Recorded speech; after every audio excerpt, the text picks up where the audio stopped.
And let's start where the storm action has been real and never ending.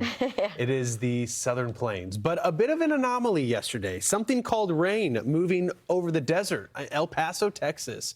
We finally got some rain, a whopping 0.05 of an inch of rain falling on Tuesday, which doesn't sound like a lot, but every little bit helps, especially for a city like El Paso, gripped by an exceptional drought. The city has gotten less than a third of its average total precipitation for the year so far. You see the numbers there. We're currently pacing the 10th driest start to the year with a more than 1 inch deficit, and that's led to an exceptional drought. So 0.05 of an inch of rain might not sound like a lot, but it was nice. In addition to that, it did this.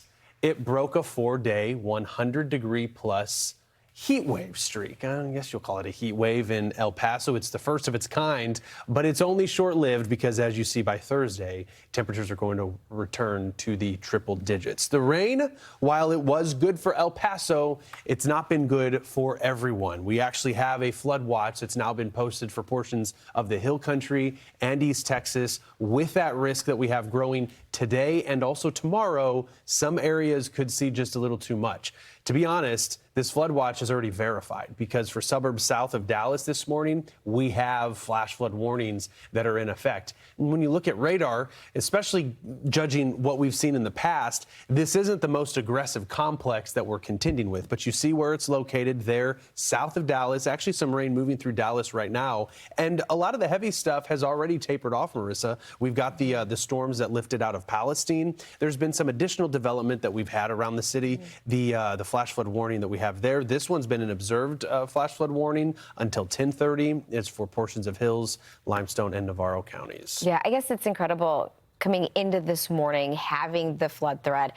The heaviest rain leaves, still a little bit of rain, but I guess it's just kind of been plaguing this spot for some time. Same zone. Yeah, and I think, this is Palestine, right? So where we have also the flash flood warning expires in a little bit, another hour or so that we have that.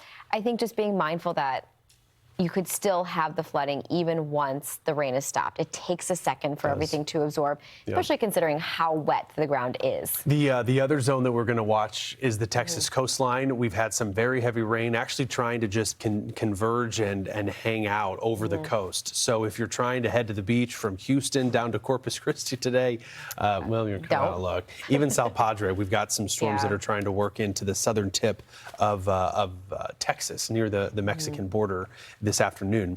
Today, the greatest threat for the rain is going to be where we have that flood watch issued. Austin just on the fringes of that flood watch, but the viewing area, at least from an Austin perspective, to the north and east, all under that watch. And we've got a level 3. Level 3 introduced, I think, either late last night or this morning. Regardless, it is an upgrade from what we even had yesterday. And we noted that we could see that change. We already have the flooding going on. We'll see how things play out for the remainder of the day, what new development we have, and what ends up carrying over into tomorrow. It's all in through central East Texas, the Arklatex into Louisiana, where you have this long ribbon from southwest to northeast of at least 2 to 3 inches of rain. The orange is an indicator of maybe 3 to 5. If not, maybe a little bit higher than that. Yeah, and we might, I hate to even talk about the Ozarks again, but we've had the rain stay away in large part, but there's maybe an indication that we could see some of that rain try to build in to the north. Wanted to briefly focus on the southern part of the complex, the southern part of Texas, because this complex has been unique, and of the significant rain threats that we have, it looks like for Houston, today's that day, and maybe even Thursday. We don't have a flood watch in Houston, but watching some of these storms develop, to put that radar just within the past 30 minutes into motion, or the past hour, we've got some storms that are trying to bubble up. A few storms that are working in the general direction of the city, and then of course we've got this complex that's trying to develop. It's already moving through Katy, Texas. That could be a concern for downtown Houston and for folks living in Harris County if we watch this thing continue. And this is kind of the environment that we get ourselves in, where we just say, like, it's almost like, oops, we're flooding. It's like this downpour that you get, and then suddenly you're dealing with some significant rain. So we'll keep tabs on that. And if it's not moving too fast, and you're kind of stuck in it a little bit longer, and your vulnerability goes up quite a bit. We We watch for the flood threat, but attached to some of this weather could be the severe threat as well. So there is a tornado threat. It is relatively low, but it's not a zero threat. So Houston noting that all the way to San Antonio, watching for a little bit of spin. And given how much moisture we have, these could be quite messy, these storms. They would be, We're not looking yeah. at these discrete, prolific looking supercells. It could be kind of snarled and tangled up in all of that rain. And exactly when we see them, we could see a couple of storms try to develop this afternoon. I'm thinking that the greater shot of us getting some pretty rough storms will come late tonight, if not early tomorrow morning. Yeah. Those skies could be pretty electric in the Houston area tomorrow morning, so we'll be mindful of that. And then even for tomorrow, as that final cluster eases, there's an indication that we get another one somewhere in Texas. Exactly where, it's going to depend on where the boundaries are triggered. And you see some of the growth that we've seen each and every day in Texas with these storms. But yeah, another, shot of rain Friday, but it does look like by Friday, the heat's going to return. We're starting, rain goes away. It. Yeah, temperatures are a little below average because of this all week. of this rain.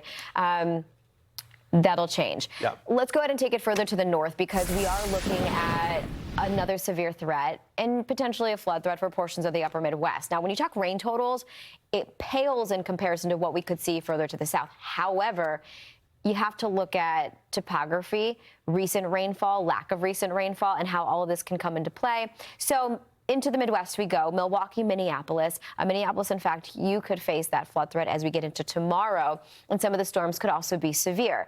It just depends on where you are. We'll look at it further into the day. When it comes to the severe storms that could go over portions of Minnesota and Wisconsin, we'll be looking at some large hail, some damaging winds. It's been a little bit of time since we've had intense storms. In fact, southern Wisconsin, when we launched into June, it was back on the 3rd, we had some severe thunderstorms that knocked out power, took down power lines and trees. So we've had a little bit of a break, but maybe that returns today. You have that boundary that's set up. There's our front. That's going to linger. These boundaries, they like to stick around. You have the heat. You have also the moisture, all of that funneling up from the south. And while it's not as heavy or thick as what we have in areas of the southern plains where you can see shades of blue, right? We just got a lot of moisture. We do have dew points that are still going to be able to achieve the mid to upper 50s. So it is still quite sticky. Any storms that develop, they're going to be able to tap into some of this moisture and they're going to be able to wring it out. You have days of rain from Minneapolis to Duluth to Marquette to Green Bay. The thing with the boundary, once it decides to stall, it can be called a quasi-stationary because it can wiggle and wobble a little bit. So we have to see each day where things set up. Noticing this morning, there's really not much to worry about, though it is inconvenient. You take it into South Dakota, into Minnesota, we do have some showers. We've had this one little storm cell right there that's kind of blossomed a little bit in intensity, some lightning, but for the most part, approaching I-94 is going to be some rain on the lighter side. Minneapolis, it's knocking on your door from the west, but again, it's all subsevere and for the most part, quite quiet. So that's a look at the active. What do we have for the rest of the day, Stephen? There's our front, there's our storm chances. We were talking about temperatures. I think that's one of the things that's, I don't know, more of a talking point, at least on this particular graphic. Yeah, when we look at it, that front's kind of flexing, right?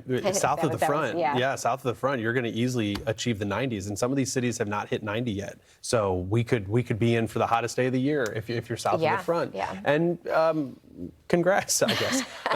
It's hot. You do. But in some ways, you look forward to it. Yeah, you had that first day. Some ways. The storm threat probably going to be along or just north of that boundary. So we'll see. It looks like Chicago is just going to be hot. Chicago will have their time. They'll get their opportunity to see some storms. But the storms aren't going to be around today. I think it's going to be generally where we have those storms moving through right now, that front's going to sag a little farther south, and then that will instigate some additional development. There it is, right over Minneapolis around 4 p.m. Yeah. So pay attention to the thunderstorm chances. Maybe you're just getting some of the heavy rain and maybe some gusty winds that aren't quite severe strength, but it'll be something to contend with as we head into tonight. And then notice how it all kind of just strings out across into the Great Lakes, and then it'll be rinse, repeat, do it again for tomorrow with the severe threat as well.